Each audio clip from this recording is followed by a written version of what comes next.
لا حول ولا قوة إلا بالله العلي العظيم. أعوذ بالله من الشيطان اللعين الرجيم. بسم الله الرحمن الرحيم.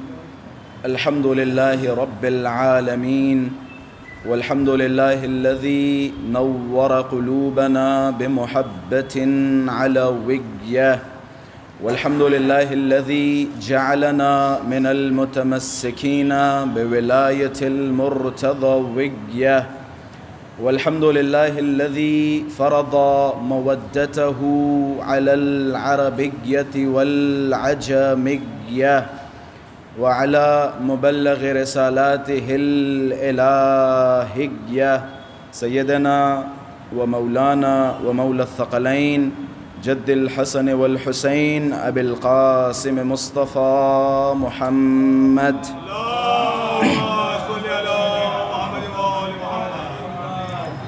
اللهم صل وسلم وزد وبارك على صاحب الدعوة النبوية والصولة الحيدرية والعصمة الفاطمية والحلم الحسنية والشجاعة الحسينية والعبادة السجادية والمآثر الباقرية والآثار الجعفرية والعلوم الكاظمية والحجج الرضوية والجود التقوية والنقابة النقوية والهيبة العسكرية والغيبة الإلهية الحجة القائمية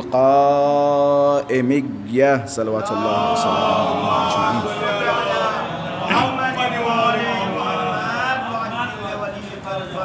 اللهم عجل لوليك الفرج والعافية والنصر، واجعلنا من أعوانه وأنصاره.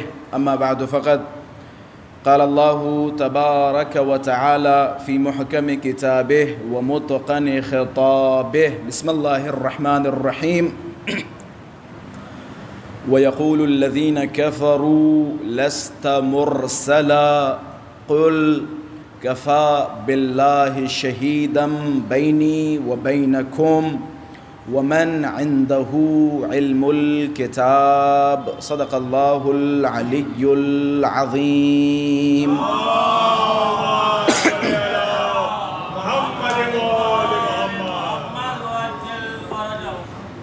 وجود ذی‌الجود نازنین حضرت حجت عجل اللہ تعالی فرجہ الشریف کی سلامتی. اللہم صلی علی محمد وآل محمد. مولا کے ظہور میں تعجیل، علماء کرام، مراجعین عظام، شیعیان حیدر صفدر اور آپ سب اپنی سلامتی، اہل خانہ کی سلامتی اور جملہ مؤمنین و مؤمنات کی سلامتی کے لیے بآواز بلند صلوات عطیہ فرمائیں.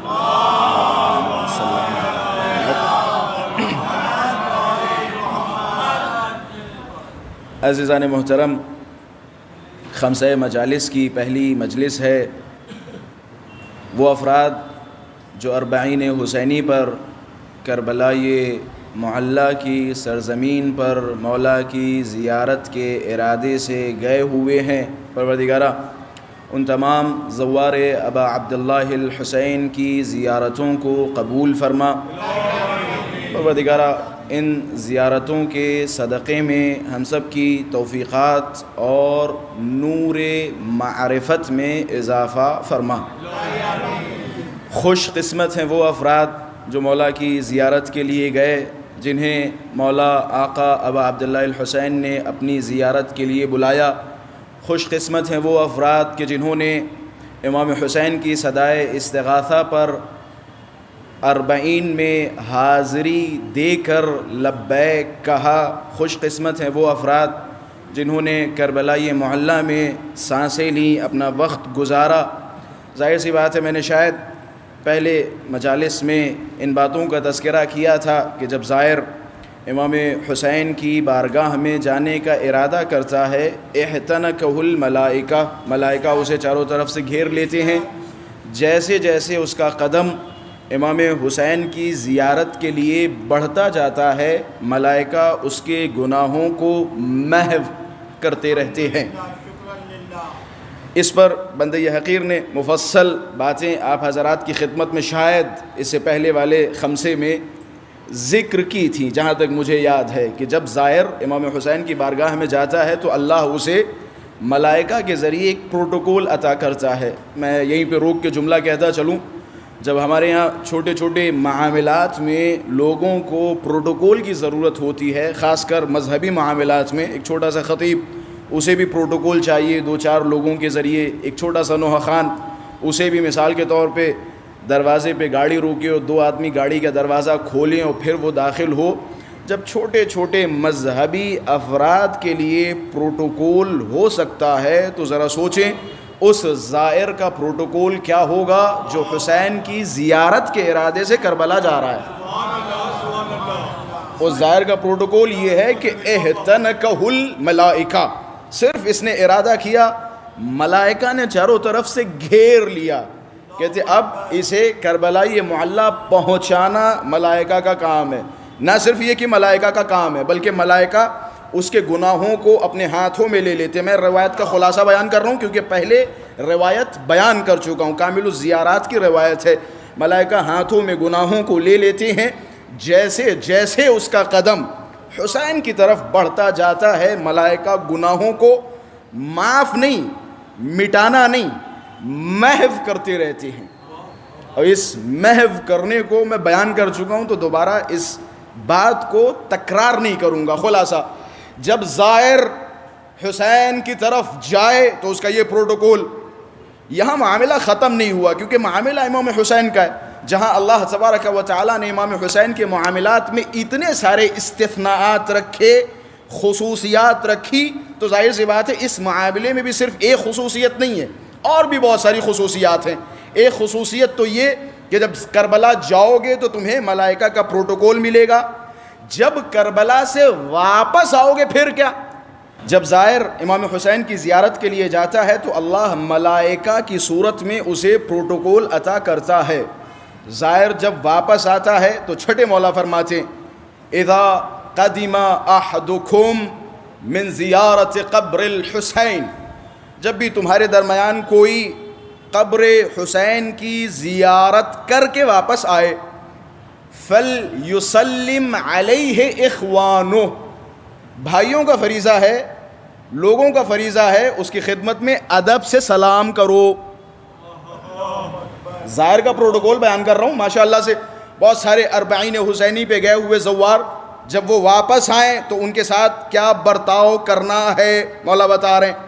اذا قدم احدکم من زیارت قبر الحسین فلیسلم علیہ اخوانہ, جب کوئی زائر امام حسین کی قبر کی زیارت کر کے واپس آئے تو بھائیوں کا فریضہ ہے, اخوان کا فریضہ ہے, دوستوں کا فریضہ ہے, گھر والوں کا فریضہ ہے کہ اس زائر کی خدمت میں سلامی پیش کریں, اسے سلام کریں. وَلْيُصَافِحُوهُ, اس سے مصافحہ کریں, ہاتھ ملائیں. میں اپنی طرف سے جملہ ایڈ کروں تو اس کا ہاتھ چومیں کہ جناب والا یہی وہ ہاتھ تھے جو قبر ابا عبداللہ الحسین سے مس ہو کے واپس آئے. فَلْيُصَافِحُوهُ, مصافحہ کرو. وَلْيُهَنُّوهُ, سبحان اللہ کیا پروٹوکول ہے. پہلے کا پروٹوکول الگ, بعد کا پروٹوکول الگ. جب بھی کوئی زائر حسین کی زیارت سے واپس آئے اسے سلام کرو, اس سے مصافحہ کرو, اسے مبارکباد دو. مولا کس بات پہ مبارکباد؟ حضرت نے فرمایا بما اعطاہ اللہ من خیر, اس بات پر مبارکباد دو جو اللہ تبارک و تعالی نے اسے خیر عطا کیا ہے. بھائی معاملہ خیر کا آیا تو میرے خیال سے وہ روایت آپ لوگوں کے ذہنوں میں آ چکی ہوگی. جب اللہ تبارک و تعالی اذا اراد اللہ, جب اللہ کسی کے حق میں خیر چاہتا ہے تو اس کے دل میں حسین اور ان کی زیارت کی محبت ڈال دیتا ہے. تو یہ خیر. اللہم صلی علی محمد وآل محمد.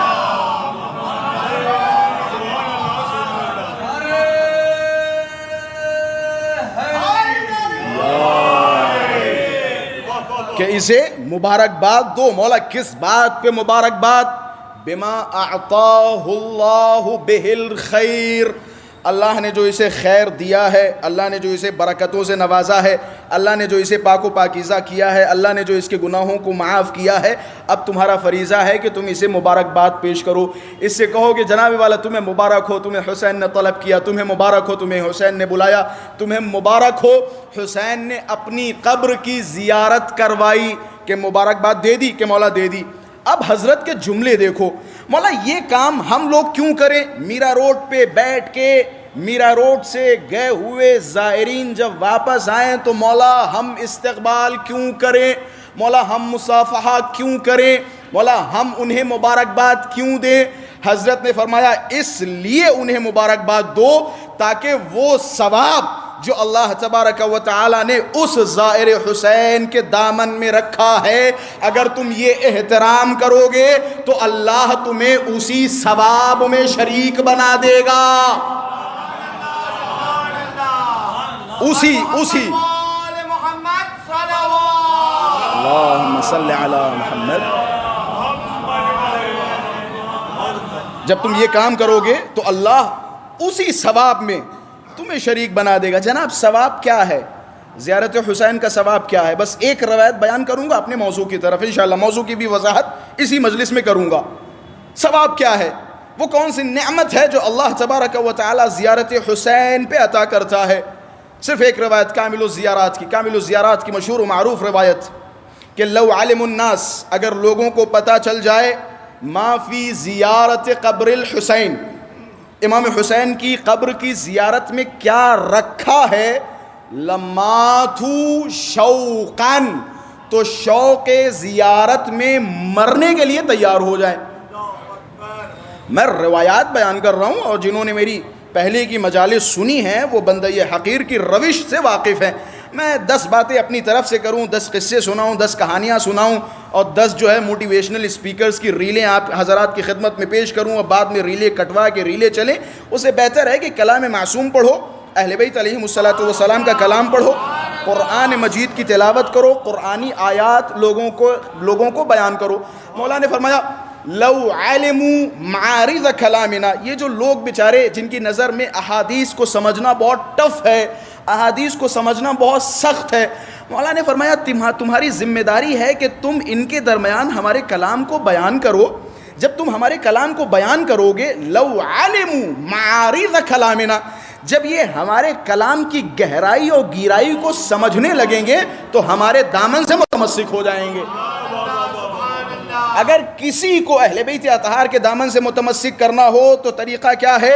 قرآن سناؤ، اہل بیت اطہار کی فرمائشات سناؤ۔ رسول گرامی یہ 2 چیزیں چھوڑ کے گئے تھے نا، اس کے علاوہ کچھ ہے؟ انی تارکم فیکم الثقلین کتاب اللہ وعطرتی اہل بیتی، میں تمہارے درمیان 2 گراں قدر چیزیں چھوڑ کے جا رہا ہوں، قرآن اور عطرت۔ خلاصہ مجلس کا محور قرآن و حدیث ہونا چاہیے، اور میرے خیال سے یہ 3را سال ہے، اور بلکہ 4تھا خمسہ ہے، خمسہ شعبان میں بھی خطاب کیا، 4 خمسوں میں میں نے یہ بات عرض کی ہے، پہلی یا دوسری مجلس میں، تو یہ سنت بھی الحمدللہ مکمل ہوئی۔ ایک صلوات پڑھے محمد وآل محمد کی ذات پر۔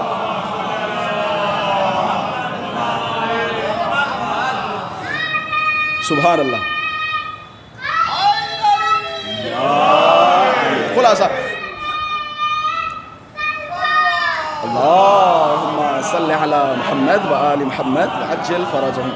میں جلدی یہ مقدمات آپ حضرات کی خدمت میں بیان کر دوں تاکہ موضوع کی بھی وضاحت کر دوں، تاکہ آنے والی مجلسوں میں بغیر کسی مقدمے شروع کیا جا سکے۔ مولا نے فرمایا لو علم الناس ما فی زیارت الحسین لماتوا شوقا، اگر لوگوں کو پتہ چل جائے زیارت امام حسین میں کیا رکھا ہے تو مرنے کے لیے تیار ہو جائیں گے۔ شوق زیارت میں ایک اور لفظ ہے، وہ بھی بیان کرتا چلوں، وَتَقَطَّعَتْ أَنفُسُهُمْ عَلَيْهِ حَسَرَاتٍ، شوق زیارت میں مرنے کے لیے تیار ہو جائیں کہ حسرت زیارت میں اپنے نفسوں کو کٹوانے کے لیے آمادہ ہو جائیں۔ اگر زیارت کربلا کا ثواب معلوم ہو جائے، اور یہ میرے خیال سے کوئی نئی بات نہیں ہے، آپ جائیے عباسیوں کا دور اٹھائیے، سلاطین کے ادوار اٹھائیے کہ جہاں زیارت ابا عبداللہ الحسین پہ پابندیاں تھیں، وہاں علماء نے بیان کیا لوگوں نے اپنے اپنے ہاتھ اور پیر کٹوائے تاکہ حسین کی زیارت سے مشرف ہو سکیں۔ یہ کوئی حدیث کے نئے الفاظ نہیں ہے کہ جناب والا قبلہ نے کیا کہہ دیا. ایک ہوتا ہے تصور، ایک ہوتا ہے مصداق، تصدیق. ہمارے پاس صرف تصورات نہیں ہے، تصدیقات موجود ہیں کہ ایک خاتون، ایک عورت کہ جس نے اپنا سب کچھ قربان کر دیا صرف زیارت قبر ابا عبداللہ الحسین کے لیے. خلاصہ مولا نے فرمایا روز محشر ما من احد، میں نے آپ حضرات کی خدمت میں عرض کیا تھا وہ کون سی نعمت ہے جو ایک زائر کو کربلا کی زیارت کے بعد ملتی ہے کہ جس نعمت پر ہم سب کا فرض ہے کہ ہم اس زائر کی خدمت میں جا کے اسے مبارکباد دے، اسے کہیں کہ جناب الف تمہیں مبارک ہو، تمہیں امام حسین نے کربلا معلی میں طلب کیا، تمہیں مبارک ہو، تمہیں اللہ تبارک و تعالیٰ نے نعمتوں سے نوازا، اپنی بہترین نعمتیں تمہیں عطا کی. مولا وہ نعمتیں کیا ہیں جو کربلا کی زیارت میں ملتی ہیں؟ ایک حدیث کے ذریعے معاملے کو کلوز کروں گا. مولا نے فرمایا ما من احد یوم القیامہ الا وهو يتمنى انه كان من زوار الحسین. یہ مجلس مقدمہ ہوگی انشاءاللہ آنے والے دنوں میں حسین کی زیارت کے لیے. ٹھیک ہے 40 گزر چکی ہے، لیکن آنے والے دنوں میں اپنے آپ کو امام حسین کی زیارت کے لیے آمادہ کرو. کہتے ما من احد یوم القیامہ الا وهو يتمنى انه كان من زوار الحسین. روز قیامت کوئی ایسا نہیں ہوگا مگر یہ کہ وہ تمنا کرے گا اے کاش میں زوار حسین میں سے ہوتا. قیامت میں تمنا، محشر میں تمنا، جہاں سب کے نامہ اعمال سب کے سامنے کھلے ہوں گے، وہاں ایک انسان تمنا کرے گا اے کاش میں زوار حسین میں سے ہوتا. میں جملہ کہوں گا ان باتوں کو روک کے، ظاہر سی بات ہے نامہ اعمال کھل چکے ہوں گے، اب ہر عمل کا ثواب بھی واضح و روشن ہو چکا ہوگا. اب ایک انسان دیکھے گا اللہ کی عدالت میں سب سے زیادہ کس عمل کا ثواب تھا. بھئی تمنا تو اسی لیے کرے گا نا کہ روز قیامت کوئی ایسا نہیں ہوگا مگر یہ کہ وہ تمنا کرے گا اے کاش میں زوار حسین میں سے ہوتا.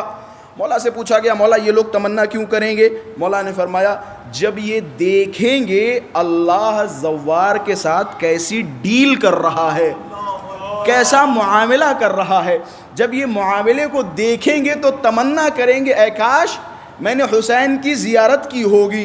وہ ڈیلیں کیا ہوں گی، وہ ثواب کیا ہوں گے؟ سارے ثواب جناب والا ان زوار الحسین ہم المشفعون.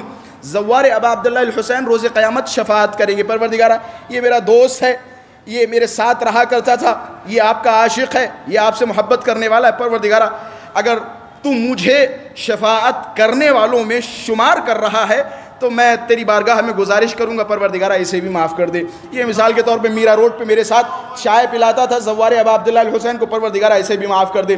پروردگارہ یہ انسان ہر روز بڑھاپے کے باوجود مجلس ابا عبداللہ الحسین میں آیا کرتا تھا، پروردگارہ اسے بھی معاف کر دے.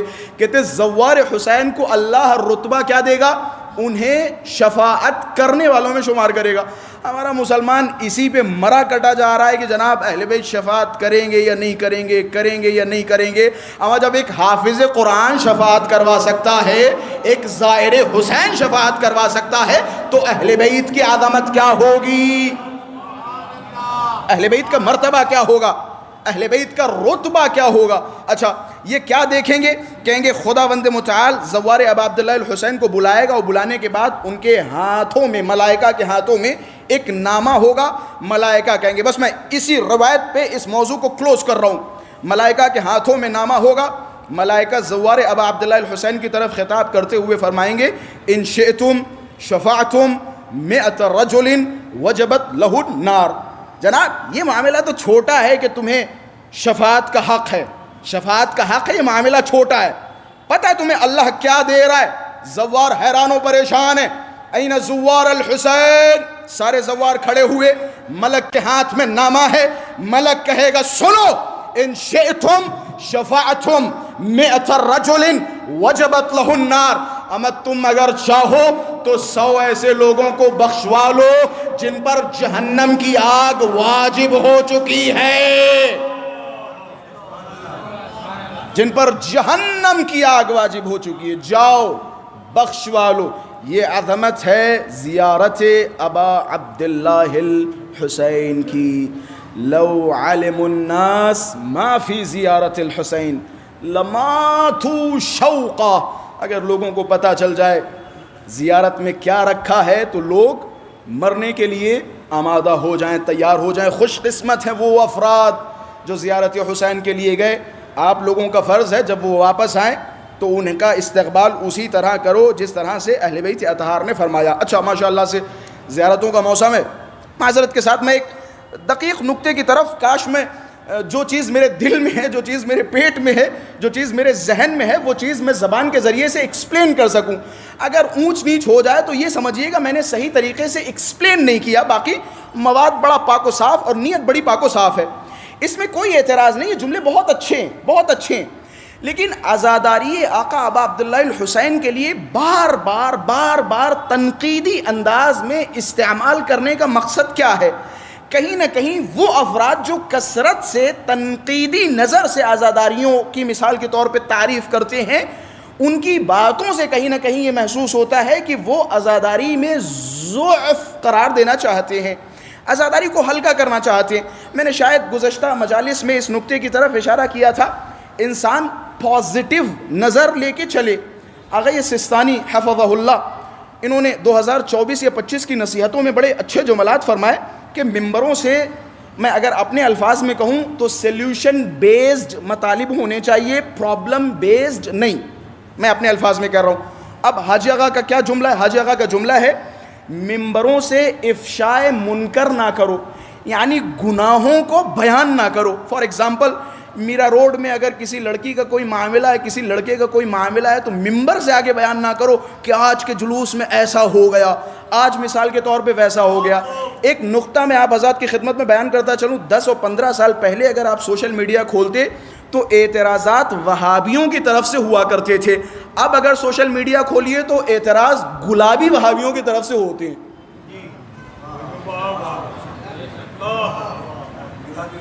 گلابی وہابی, یہ اعتراضات جو اہل سنت کو کرنا چاہیے تو ٹھیک ہے, اہل سنت ہمارے بھائی ہیں, اعتراض کرتے, ہم ان کے اعتراضات کے جواب دیتے, لیکن وہ اعتراضات جو انہیں کرنے چاہیے تھے وہ اعتراضات ہمارے شیعوں کے درمیان آ چکے ہیں. خلاصہ میں اس مقدمے کو کوئی بیان کر رہا تھا. زیارت اربعین کا موسم ہے, ابھی اربعین کی زیارت سے ماشاءاللہ سے لوگ واپس آ رہے ہیں. ٹھیک ہے, لوگ امام حسین کی بارگاہ میں گئے کہ کیا لے کے آئے کربلا کی زیارت سے, کربلا کی زیارت سے کیا لے کے آئے.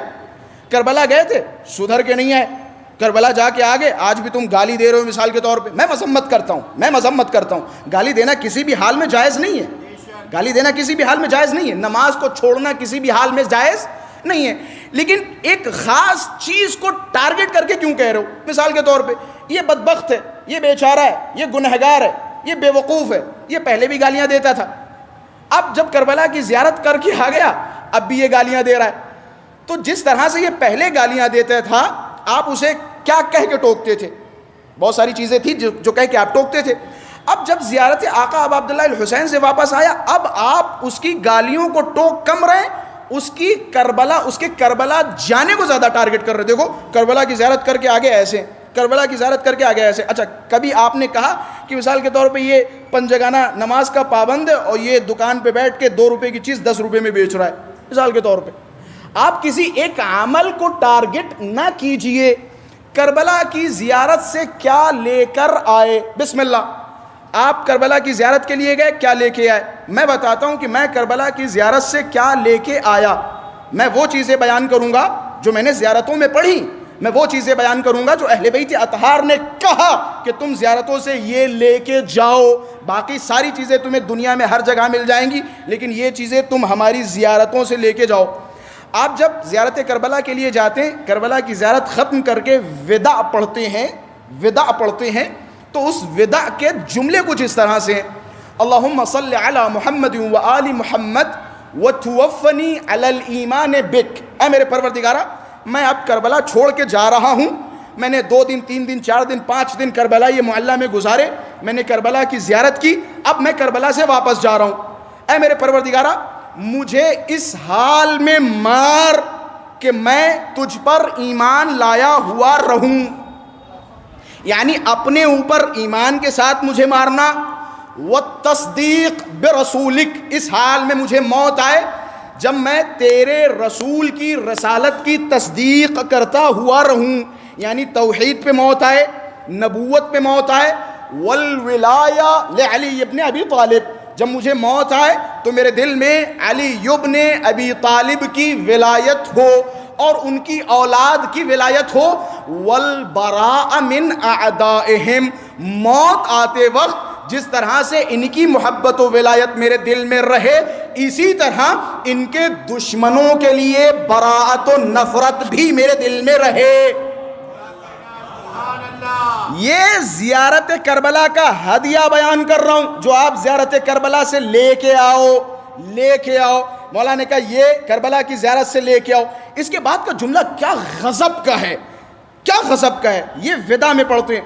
پھر اس کے بعد کہتے ہیں فَإِنِّي قَدْ رَضِيتُ بِذَلِكَ يَا رَبْ، اے میرے پروردگارہ تو مجھے ایمان دے دے، تو مجھے اپنے رسول کی رسالت کی تصدیق کرنے والا بنا دے، تو میرے دل میں علی ابن ابی طالب کی ولایت قرار دے دے، تو میرے دل میں ان کے دشمنوں کے لیے نفرت قرار دے دے۔ فَإِنِّي قَدْ رَضِيتُ بِذَلِكَ يَا رَبْ، اے میرے پروردگارہ میں صرف اسی عمل سے یا بس اسی عمل سے راضی ہوں۔ فَإِنِّي قَدْ رَضِيتُ بِذَلِكَ، اے میرے پروردگارہ مجھے یہ چیزیں دے دے، مثال کے طور پہ محبت دے دے، ولایت دے دے، توحید دے دے، نبوت دے دے، یہی ساری چیزیں دے دے پروردگارہ، میں اسی پر راضی ہوں۔ فصل علی محمد و آل محمد، یہ وداع کے جملات ہیں جو ہم زیارتیں کر کے واپس آتے وقت پڑھتے ہیں۔ اب اگر جناب والا آپ سے کوئی پوچھے کہ زیارت کربلا سے کیا لے کے آئے، اسے بولو زیارت کربلا سے جب میں واپس آیا تو حسین کے لیے محبت تھی، حسین کے دشمن کے لیے نفرت تھی۔ ایک صلوات پڑھے محمد و آل محمد کی ذات پر۔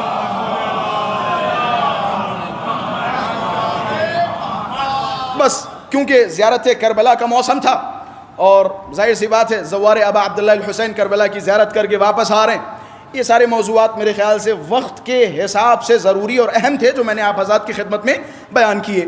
میں نے قرآن مجید کی ایک مشہور و معروف آیہ کریمہ کی تلاوت کا شرف حاصل کیا، انشاءاللہ آنے والی مجالس کا موضوع بھی اسی آیت کے ذیل میں ہوگا۔ اللہ تبارک و تعالی قرآن مجید میں ارشاد فرماتا ہے وَيَقُولُ الَّذِينَ كَفَرُوا لَسْتَ مُرْسَلًا، وہ جو کافر ہیں، وہ جو اللہ کے منکر ہیں، وہ جو اللہ پہ ایمان نہیں رکھتے، ظاہر سی بات ہے جب اللہ پہ ایمان نہیں رکھتے تو اے رسول وہ تمہاری رسالت پہ ایمان کیسے رکھیں گے۔ میں کل کی مجلس کا مقدمہ آپ حضرات کی خدمت میں پیش کر رہا ہوں تاکہ کل کے لیے آمادہ رہیں اور مجھے مجلس سے پہلے کسی طرح کے مقدمے کو پیش کرنے کی ضرورت نہ پڑے۔ وہ جو کافر ہیں، وہ جو مشرک ہیں، وہ جو منکر خدا ہیں، وہ یہ کہتے ہیں اے رسول تم رسول نہیں ہو، تم اللہ کی طرف سے بھیجے ہوئے نہیں ہو۔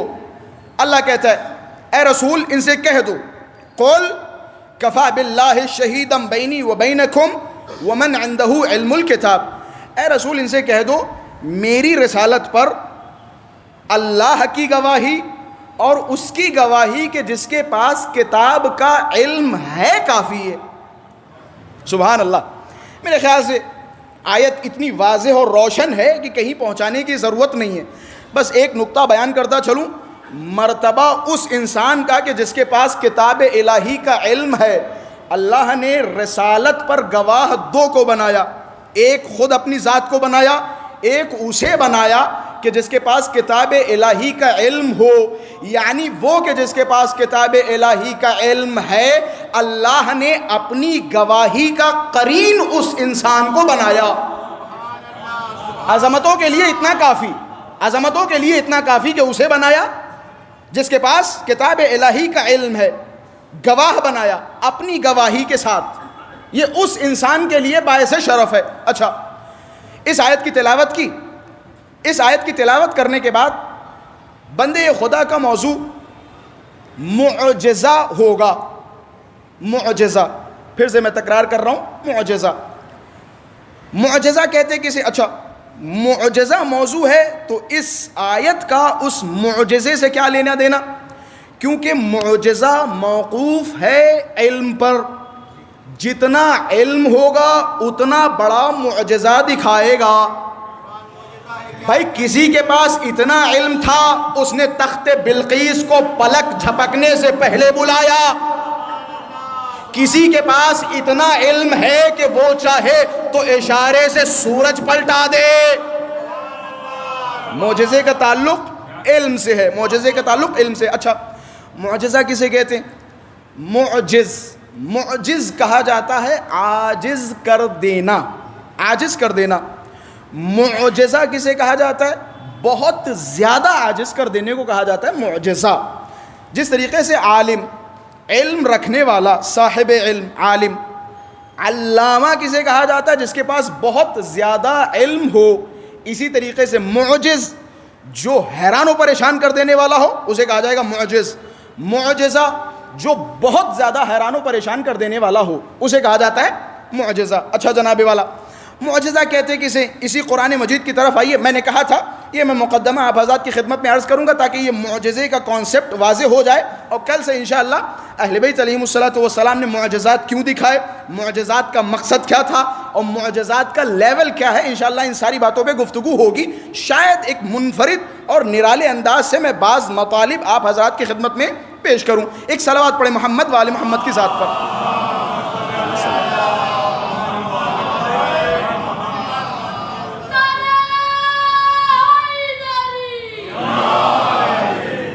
قرآن مجید میں اللہ تبارک و تعالی نے جب اسی معجزے کی وضاحت کی تو کچھ اس طرح سے وضاحت کی, میرے خیال سے یہ باتیں معجزے کو سمجھانے کے لیے کافی ہوں گی. جناب سلیمان کو اللہ تبارک و تعالی نے بہت بڑی حکومت سے نوازا, بہت بڑی سلطنت سے نوازا. جناب سلیمان اپنی حکومت, اپنی سلطنت میں بیٹھ کر اعلان کر رہے ہیں, قال یا ایھا المال ایکم یاتینی بعرشها قبل ان یؤتینی مسلمین. تم میں سے کون ایسا ہے جو بلقیس کے تخت کو اس کے یہاں آنے سے پہلے حاضر کر دے؟ یہ ایک چیلنج تھا جو جناب سلیمان نے دربار میں بیٹھے ماہر سے ماہر افراد کے درمیان کیا. تم میں سے کون ہے جو تخت بلقیس کو اس کے قیدی بن کے یہاں آنے سے پہلے حاضر کر دے؟ وہاں ایک تھا کہ جس کے پاس معجزہ تھا, ایک حد تک ہی صحیح لیکن معجزہ تھا, جیسا علم تھا ویسا معجزہ تھا. قال عفریت من الجن انا آتیک بہ قبل ان تقوم من مقامک. ایک عفریت نامی جن کھڑا ہوا, اس نے بولا اے سلیمان میں بلقیس کے تخت کو فارس سے, اتنی دور سے آپ کی خدمت میں حاضر کر دوں گا اس سے پہلے کہ آپ اپنی جگہ سے کھڑے ہوں. اچھا یہاں مراد اپنی جگہ سے کھڑے ہونے سے یہ نہیں ہے کہ مثال کے طور پہ بس آپ کھڑے ہوئے میں حاضر کر دوں, یہ تو بس اسی کی طرح ہو جائے گا جس طرح سے پلک جھپکنا, یہ اسی میں آ جائے گا. یہاں مراد یہ ہے کہ ایک کام ختم کر کے جب آپ دوسرے کام میں گھسیں گے اتنی دیر میں میں تخت بلقیس حاضر کر دوں گا, آدھا گھنٹہ یا 1 گھنٹہ یا پون گھنٹہ یا سوا گھنٹہ, اتنی دیر میں میں تخت بلقیس حاضر کر دوں گا. یہ معجزہ تھا یا نہیں؟ معجزہ تھا, حیران کر دینے والی چیز ہے, پریشان کر دینے والی چیز ہے کہ تخت بلقیس جو ہزاروں میل دور ہو اسے مثال کے طور پہ کوئی انسان آدھے گھنٹے میں حاضر کر دے, یہ بہت بڑا معجزہ ہے.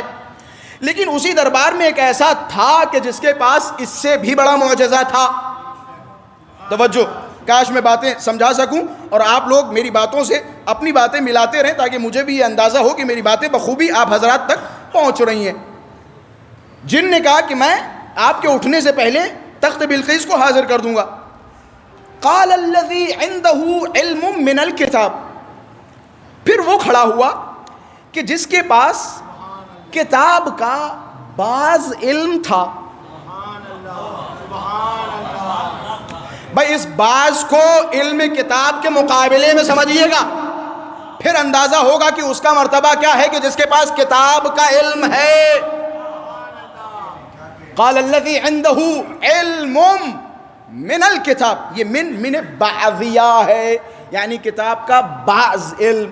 وہ کھڑا ہوا کہ جس کے پاس کتاب کا بعض علم تھا, کتاب کا تھوڑا سا علم تھا, جس کا نام ہمارے یہاں روایات میں بیان کیا جاتا ہے حضرت آصف بن برخیہ. اچھا ایک نے دعویٰ کیا کہ جناب آپ کے اٹھنے سے پہلے تخت بلقیس کو حاضر کر دوں گا. یہ ساری کی ساری معجزے کی باتیں ہیں اور اسی معجزے کو سمجھانے کی کوشش کر رہا ہوں تاکہ اہل بیت اطہار کا معجزہ آسانی سے سمجھ میں آ سکے. وہ کھڑا ہوا کہ جس کے پاس کتاب کا تھوڑا سا علم تھا, اس نے کہا انا آتیک بہی قبل ان یرتد الیک طرفک, اس سے پہلے کہ آپ پلک جھپکائیں. کتنا ٹائم لگتا ہے؟ اتنی دیر میں 10 مرتبہ میں پلک جھپکا چکا ہوں. اس سے پہلے کہ آپ پلک جھپکائیں, آپ کے پلک جھپکانے سے پہلے تخت بلقیس کو میں آپ کی خدمت میں حاضر کر دوں گا.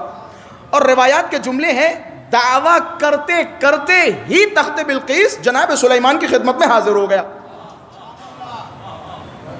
باتیں پہنچ رہی ہیں؟ جناب سلیمان کی خدمت میں تخت بلقیس حاضر ہو گیا. اچھا جناب, فلما رآہ مستقرا, جب انہوں نے دیکھا کہ تخت بلقیس ان کے پاس آ چکا ہے, جناب آصف بن برخیہ نے فرمایا ھذا من فضل ربی, یہ اللہ تبارک و تعالیٰ کے فضل و کرم سے میں نے یہ کام کیا. اچھا جناب, سمجھ میں آیا معجزہ کسے کہا جاتا ہے؟ معجزہ علم کے مطابق ہوتا ہے. جتنا علم ہوگا اتنا ہی بڑا معجزہ ہوگا.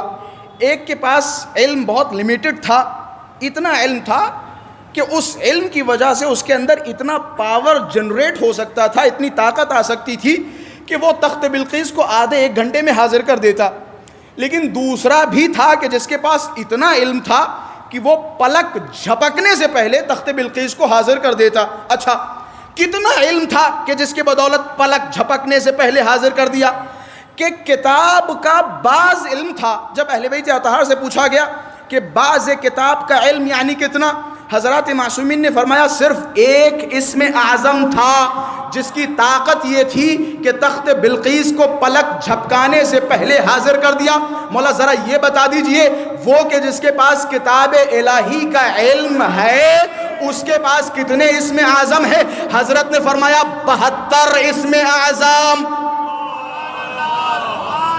کہ خدا کے کل 73 اسم اعظم ہیں, اللہ نے 72 اسم اعظم دیے. اب میں ہاتھوں کو جوڑ کے مولا کی خدمت میں عرض کروں گا, مولا وہ جو اللہ نے ایک اسم اعظم رکھا وہ کیوں نہیں عطا کیا؟ گویا اہل بیت اطہار فرمائیں کہ اللہ نے اس لیے نہیں دیا تاکہ بندے اور خدا میں فرق باقی رہے. ایک صلوات پڑھے محمد والے محمد کی ذات پر.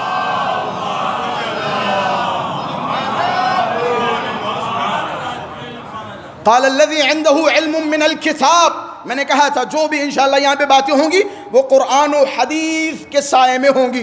وہ کھڑا ہوا کہ جس کے پاس علم من الکتاب تھا.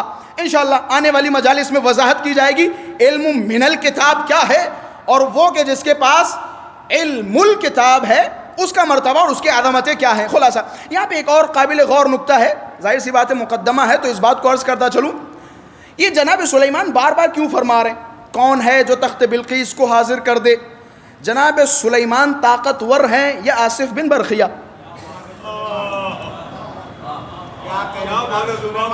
مدینے کی ایک تاریخ سمجھ میں آ جائے گی اگر اس بات کو سمجھ لیا.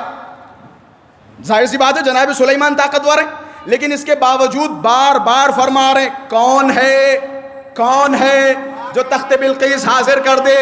گویا اس عمل سے جناب سلیمان لوگوں کو یہ بھی بتانا چاہ رہے ہیں کہ میں نے میدان خالی رکھا ہے, اپنی اپنی اوقات اپنی اپنی حیثیت یہاں دکھا سکتے ہو, بعد میں نہ کہنا کہ انہوں نے انہیں وسیع کیوں بنایا. جناب سلیمان بار بار کہہ رہے کون ہے. آصف بن برخیہ کھڑے ہوئے, جناب سلیمان نے اعلان بھی کر دیا کہ میرے بعد وصی آصف بن برخیہ ہوں گے. بھئی یہی بات تو سمجھ لانا ہے کہ رسول کرامی نے مدینے کے باہر جب خندق کا معاملہ آیا بار بار کہتے ہوئے نظر آئے تم میں سے کون ہے جو عمرو بن عبدود کو مارے, کون ہے جو عمرو بن عبدود کو مارے. یہ بار بار اعلان کرنا رسول بتانا چاہ رہے ہیں جو مارنے والا ہوگا وہی میرا خلیفہ و جانشین ہوگا. اللہم صلی علی محمد و آل محمد. گویا رسول گرامی اس عمل کے ذریعے اپنے بعد کے جانشین کی معرفی کروا رہے ہیں، اپنے بعد والے وصی کی معرفی کروا رہے ہیں۔ خلاصہ یہ ہے معجزہ۔ اچھا، ایک اور موضوع جو مقدمے میں عرض کر دوں تاکہ انشاءاللہ بعد میں یہ سوال نہ ہو۔ اہل بیت اطہار علیہم الصلوۃ کے معجزات کس لیے بیان ہوں؟ اس لیے بیان ہوں تاکہ معجزات سننے کے بعد اہل بیت علیہم الصلوۃ کی عظمت اور ان کے مرتبے کو سمجھا جائے۔ ایک بات، اہل بیت علیہم الصلوۃ نے معجزات کیوں دکھائے؟ اہل بیت نے معجزات اس لیے دکھائے تاکہ اپنے رب اور پروردگار کو ثابت کر سکیں۔ معجزات دکھانے کا ایک مقصد یہی تھا کہ اللہ تبارک و تعالیٰ کو ثابت کیا جائے۔ مثال کے طور پہ اللہ نے جناب موسیٰ کو عصا کیوں دیا؟ اللہ نے جناب موسیٰ کو یہ عصا والا ید بیضا کیوں قرار دیا ہے؟ یہ سارے معجزات کیوں دیے؟ جناب عیسیٰ کو مثال کے طور پہ مریضوں کو شفا دینا، مردوں کو زندہ کرنا، یہ سارے کے سارے معجزات کیوں عطا فرمائے؟ تاکہ معجزات دکھانے کے بعد لوگوں کو اللہ کی طرف متوجہ کر سکیں۔ میں اس لیے بیان کر رہا ہوں کیونکہ جس بحث میں وارد ہونے جا رہا ہوں، ظاہر سی بات ہے معجزات اہل بیت اطہار ہیں، اور معجزات ایسے ہیں کہ جہاں انسان کی عقل حیران و پریشان ہو جاتی ہے۔ تو اس سے پہلے میں ان باتوں کا ازالہ کر کے بتائے دینا چاہ رہا ہوں۔ جس طریقے سے زیارت جامع کبیرہ پڑھنے سے پہلے 100 مرتبہ یا 70 مرتبہ کہو اللہ اکبر اللہ اکبر اللہ اکبر اللہ اکبر۔ معصومین سے پوچھا گیا 100 مرتبہ یا 70 مرتبہ اللہ اکبر کیوں؟ اہل بیت اطہار نے فرمایا جب تم زیارت جامع کبیرہ شروع کرو گے تو جملے تمہیں نظر آئیں گے۔ وَبِكُمْ يُنَزِّلُ الْغَيْثَ، اللہ تمہارے ذریعے بارشیں نازل کرتا ہے، تمہارے ذریعے پیدا کرتا ہے، تمہارے ذریعے رزق دیتا ہے، تمہاری وجہ سے یہ زمین ثابت ہے، تمہاری وجہ سے یہ آسمان ٹکا ہوا ہے۔ کہ پہلے ہی 100 مرتبہ یا 70 مرتبہ اللہ اکبر کر لو تاکہ کہہ سکو کہ اے میرے مولا، اے میرے آقا، ہم ساری فضیلتوں کو ماننے کے باوجود یہ عقیدہ رکھتے ہیں کہ اللہ آپ کا بھی خالق ہے، اللہ آپ کا بھی خالق ہے۔ اسی طرح اہل بیت علیہم الصلوۃ کا معجزہ سنو، معجزہ سننے کے بعد اندازہ لگاؤ جب اللہ کے بندے اتنے پاورفل ہیں تو وہ خدا کتنا پاورفل ہوگا کہ جس خدا کے یہ بندے۔ مولا نے جہاں معجزہ دکھایا، معجزہ دکھانے کے بعد لوگوں کی طرف خطاب کیا لا معبود سواک، خدا کے سوا کوئی معبود نہیں ہے، خدا کے سوا کسی کی عبادت نہیں۔ ہر معجزہ دکھانے کے بعد مولا توحید ثابت کر رہے ہیں۔ بہت بے وقوف اور بہت کم علم اور جاہل افراد ہیں جو اہل بیت علیہم الصلوۃ کے معجزات پڑھنے کے بعد اہل بیت کی شان میں غلو کا شکار ہو جائیں۔ یہ بڑے نادان ہیں، بے وقوف ہیں۔ معجزہ سنو، اللہ کی عظمتوں کا اندازہ لگاؤ۔ اہل بیت علیہم الصلوۃ نے خود اتنے معجزات بیان کرنے اور دکھانے کے باوجود اپنے آپ کو خدا کے سامنے کس طرح سے پیش کیا۔ بس میں آخری جملات کی طرف ہوں، اپنے آپ کو خدا کے سامنے کس انداز میں پیش کیا۔ امام تشریف فرمائے اہل بیت علیہم الصلوۃ کی عبادتیں دیکھیے اور بندگی دیکھیے، اس بندگی سے اندازہ لگائیے گا کہ معجزات اہل بیت علیہم الصلوۃ نے دکھائے کس لیے دکھائے اور ان معجزات کو دکھانے کا مقصد اور ہدف کیا تھا۔ معجزات سننے کے بعد گمراہیت کا شکار نہ ہوں، اس نقطے پہ غور کریں۔ جہاں اہل بیت علیہم الصلوۃ نے معجزات دکھائے، معجزات دکھانے کے بعد اقرار کیا کہ اے میرے پروردگارہ تیرے سوا کوئی معبود نہیں ہے، تیرے سوا کوئی لائق پرستش نہیں ہے، تیرے سوا کوئی خدا نہیں ہے، تیرے سوا کوئی اللہ نہیں ہے، تیرے سوا کوئی رب نہیں ہے، تیرے سوا کوئی خالق نہیں ہے، تو ہی تو ہے، تیرے سوا کوئی نہیں۔ یہ معجزات دکھانے کے بعد اہل بیت نے فرمایا ایسی عبادت کر کے لوگوں کو دکھائی تاکہ تمہیں کسی طرح کا شک نہ ہو۔ اہل بیت علیہم الصلوۃ کے حوالے سے اہل بیت نے اپنا درجہ، اپنا مرتبہ خود بیان کیا ہے، تو تمہیں اہل بیت کی شان میں غلو کرنے کی ضرورت نہیں ہے۔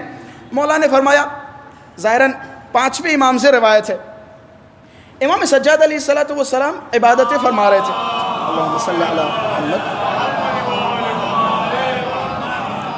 یہ روایت بڑی خوبصورت ہے، شاید یہ روایت آپ لوگوں کو بہت اچھی لگے۔ مولا تشریف فرما تھے، چوتھے امام حالت نماز میں تھے۔ یہ میں اندازہ کرانا چاہ رہا ہوں کہ اہل بیت علیہم السلام اپنے رب کے سامنے کس طرح سے پیش ہوتے تھے. میں نے روایتیں اسی کان سے سنی ہیں علماء سے اور آنکھوں سے پڑھی ہیں, آنکھوں سے دیکھی ہیں. علماء نے روایتیں بیان کی کہ جب اہل بیت علیہم السلام مصلی عبادت پہ کھڑے ہوتے تھے تو ان کے بدن کانپتے تھے, لرزتے تھے. امام سجاد علیہ السلام کے بارے میں مشہور و معروف ہے, راوی کہتے ہیں میں نے دیکھا خانہ کعبہ کا پردہ پکڑے ایک شخص رو رہا ہے رات کے اندھیرے میں. روتے روتے فرما رہا ہے بادشاہوں کے دروازے بند ہو گئے, بادشاہوں نے اپنے دروازوں پہ پہرے دار بٹھا دیے, بادشاہوں نے اپنی حکومت کے آس پاس فوجیوں کو لگا دیا ہے, خود سو رہے ہیں. اے میرے پروردگارہ, تو ایک ایسا بادشاہ ہے کہ جسے نہ نیند آتی ہے نہ اونگ, جس کے دروازے پہ کبھی کوئی پہرے دار نہیں بیٹھتے, جس کا دروازہ کبھی بند نہیں ہوتا. اے میرے پروردگارہ, رات کے اندھیرے میں یہ شخص تیری بارگاہ میں متصل ہوا ہے, میں تیری بارگاہ میں حاضر ہوا ہوں. راوی کہتا ہے میں نے دور سے اس جوان کو دیکھا, جوان اتنا دبلا پتلا تھا میں پہچان نہیں پا رہا تھا کہ وہ جوان ہے کون. آپ کو امام سجاد علیہ السلام کی حالت پتہ ہونی چاہیے, کربلا کے بعد کیسی حالت تھی. روایتوں میں نے انہی گنہگار آنکھوں سے دیکھا. چھٹے امام یا پانچویں امام سے روایت ہے سارت کالخشبۃ الیابسہ, امام سجاد کربلا کے بعد روتے روتے اور عبادتیں کرتے کرتے ایک سوکھی لکڑی کی طرح ہو گئے تھے. روایت کا لفظ ہے کالخشبۃ الیابسہ, سوکھی لکڑی کے مانند ہو گئے تھے. اب دیکھیں ان کی عبادتیں کیسی. کہتے جب میں قریب گیا تو میں نے دیکھا وہ جوان روتے روتے خانہ کعبہ کے غلاف کو پکڑ کے گرا اور بے ہوش ہو گیا. میں پاس پہنچا, میں نے کہا یہ جوان ہے, یہ بے ہوش ہو گیا. اس کے چہرے پہ پانی ڈالا, اسے ہوش آیا.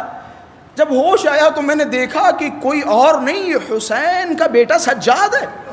میں حیران و پریشان تھا. ایسی عبادتیں, ایسی عبادتیں, ایسی عبادتوں کے بعد ایسے معجزات, ایسے معجزات, ایسی قدرت, ایسی طاقت. میں انشاءاللہ کل کی مجلس میں بیان کروں گا. جناب زینب سلام اللہ علیہ نے انگلی کا اشارہ کیا. روایت کے الفاظ ہیں وہ جو گھوڑے کی ٹاپیں تھی نا, وہ گھوڑے اپنی جگہ پہ رک گئے. اونٹ کے گلوں میں جو گھنٹیاں بندھی تھی نا, وہ گھنٹیاں اپنی جگہ پہ رک گئی. یہاں تک کہ الفاظ ہیں یہ جو ہارٹ بیٹس ہوتی ہیں, سانسیں ہوتی ہیں, کہتے سانسیں اپنی جگہ پہ رک گئی تھی, صرف زینب نے ایک انگلی کا اشارہ کیا. اشارہ کر کے کیا بتانا چاہا؟ اشارہ کر کے بتانا صرف یہ چاہا خبردار ہم قیدی ضرور ہیں لیکن مجبور نہیں ہیں. ہم قیدی ہیں لیکن مجبور نہیں ہیں. اللہ تبارک و تعالیٰ نے ہمیں اختیار دیا, ہم بہت کچھ کر سکتے ہیں.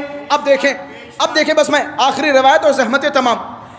امام سجاد علیہ السلام مصلی عبادت پہ تشریف فرما ہے. امام باقر گھر میں داخل ہوئے. امام باقر علیہ السلام نے امام سجاد کی حالت دیکھی اور پھر بیان کیا کہ میں نے اپنے بابا کی حالت کیسے دیکھی.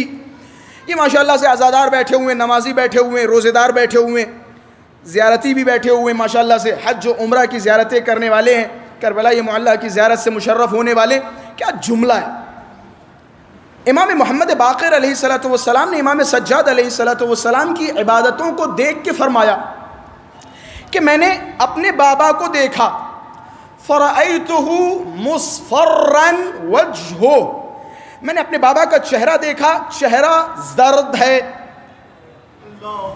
وغمضت عیناہ, رات جاگنے کی وجہ سے آنکھیں دھس چکی ہیں.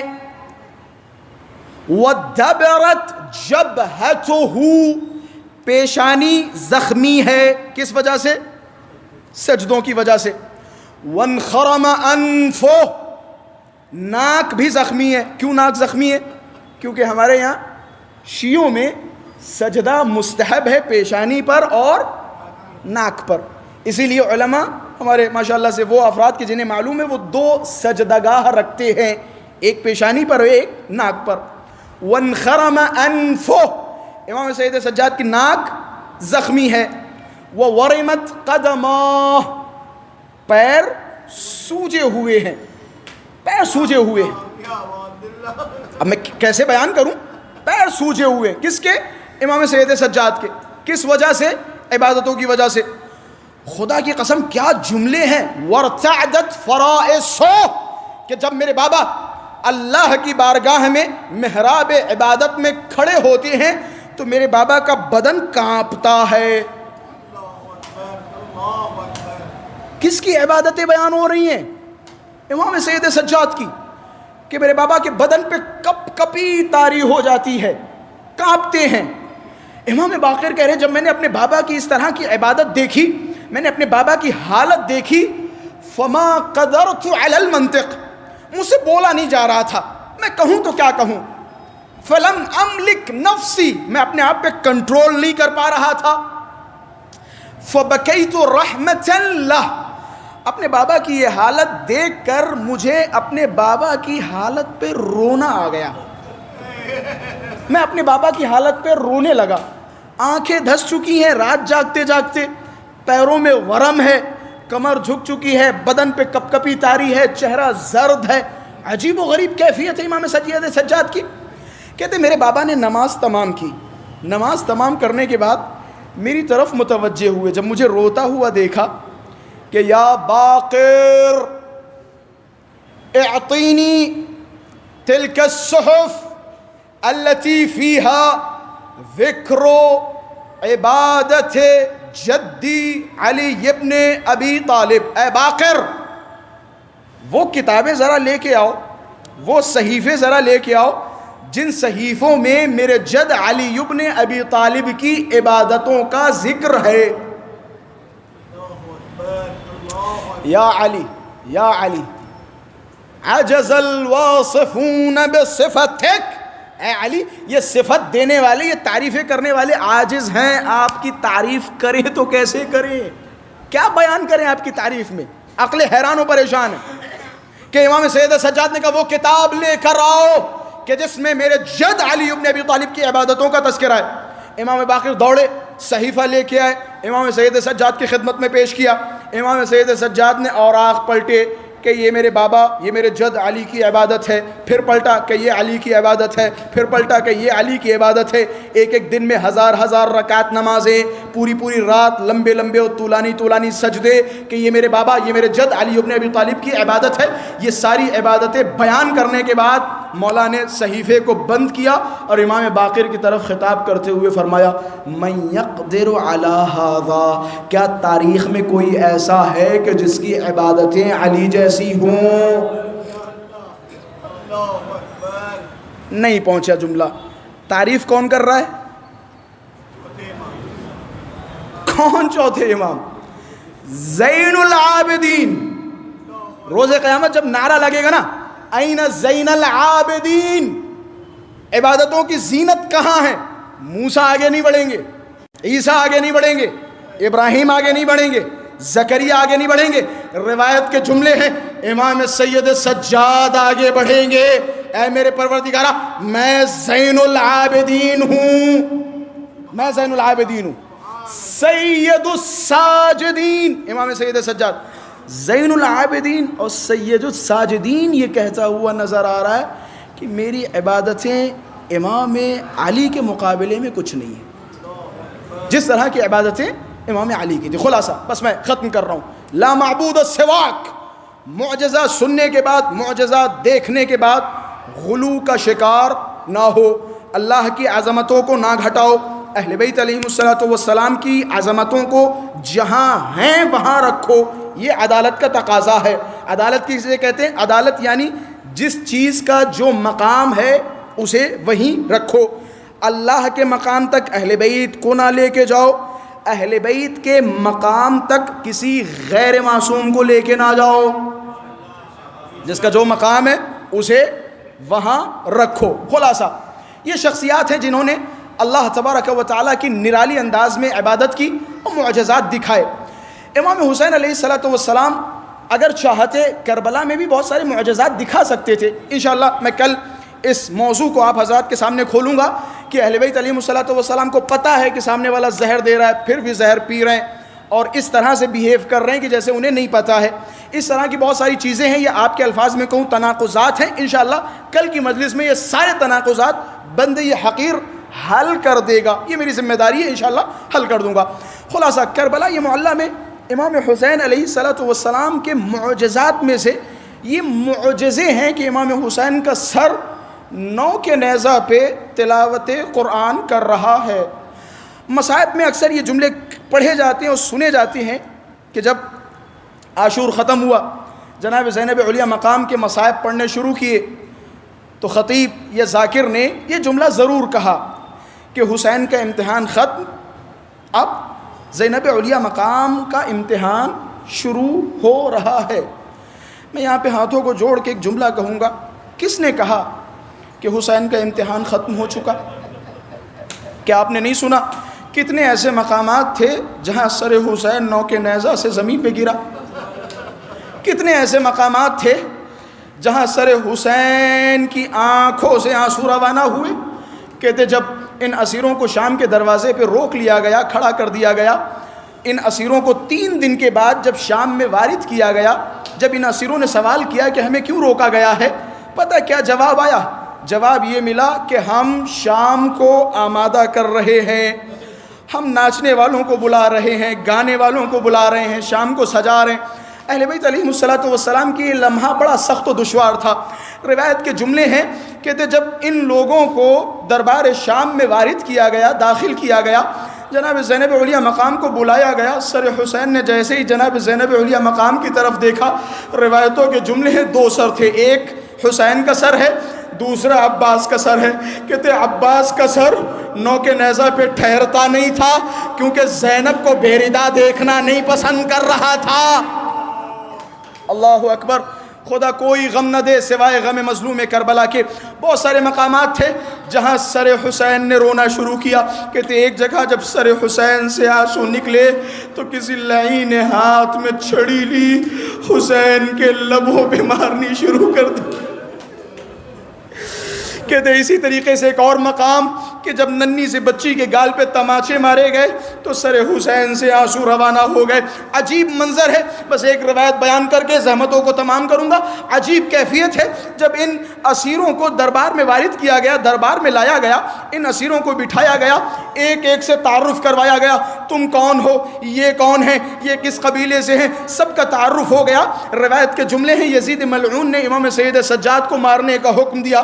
جیسے سید سجاد کو مارنے کا حکم دیا، جناب زینب علیہ مقام اپنی جگہ سے کھڑی ہوئی کہ خبردار، جب تک زینب زندہ ہے کسی میں مجال نہیں جو سجاد کو مار سکے، میں اجازت نہیں دوں گی کوئی سجاد تک پہنچے، اگر سجاد کو مارنا ہے تو پہلے زینب کو مارو۔ جناب زینب علیہ مقام نے سید سجاد کو بچایا۔ روایتوں کے جملے ہیں یزید ملعون نے حکم دیا کہ زینب علیہ مقام کو مار دو۔ اب یہاں سے الفاظ دیکھیے، آل محمد کی غربت دیکھیے۔ اب جیسے ہی جناب زینب کو مارنے کا حکم دیا، جناب فضہ آگے بڑھی، جناب فضہ کھڑی ہو گئی کہ خبردار، فضہ کے ہوتے ہوئے کوئی شہزادی کی طرف آنکھ نہیں اٹھا سکتا، کوئی شہزادی کو مار نہیں سکتا۔ روایت کے جملے ہیں یزید ملعون نے فضہ کو بھی مارنے کا حکم دیا۔ اب جیسے ہی فضہ کو مارنے کا حکم دیا، جناب فضہ نے اپنے لوگوں کی طرف خطاب کیا۔ ظاہر سی بات ہے جناب فضہ حبش کے رہنے والی تھی، حبشی بہت سارے لوگ وہاں کھڑے تھے۔ جناب فضہ نے حبشیوں کی طرف دیکھا کہ اے میرے وطن کے لوگوں، اے میرے لوگوں، اے میرے عزیزوں، اے میرے قریبیوں، اے میرے پڑوسیوں، میں نے تمہارے درمیان زندگی گزاری ہے، میں تمہاری شہزادی ہوں، میں تمہارے وطن کی رہنے والی ہوں، کیا تمہاری غیرت یہ گوارا کرے گی کہ تمہاری نظروں کے سامنے تمہاری شہزادی کو مارا جائے اور تم دیکھتے رہو؟ روایت کے عجیب و غریب جملے ہیں۔ روایت کہتی ہے ان سارے حبشیوں نے تلواروں کو نیام سے نکالا اور فضہ کے سامنے کھڑے ہو گئے اور کہنے لگے خبردار، کوئی فضہ کی طرف آنکھ اٹھا کے نہ دیکھے، ہم اپنی جانیں فضہ پہ قربان کر دیں گے، ہم اپنی ناموس کی بے احترامی نہیں ہونے دیں گے، ہم اپنی حرمت پامال نہیں ہونے دیں گے۔ بھئی اتنا سننا تھا، زینب علیہ مقام نے مدینے کا رخ کیا۔ اے میرے نانا، ہم کتنے غریب ہیں، ارے فضہ کو بچانے والے ہیں، لیکن زینب علی کی بیٹی تک و تنہا ہے، پردے چھین لیے گئے۔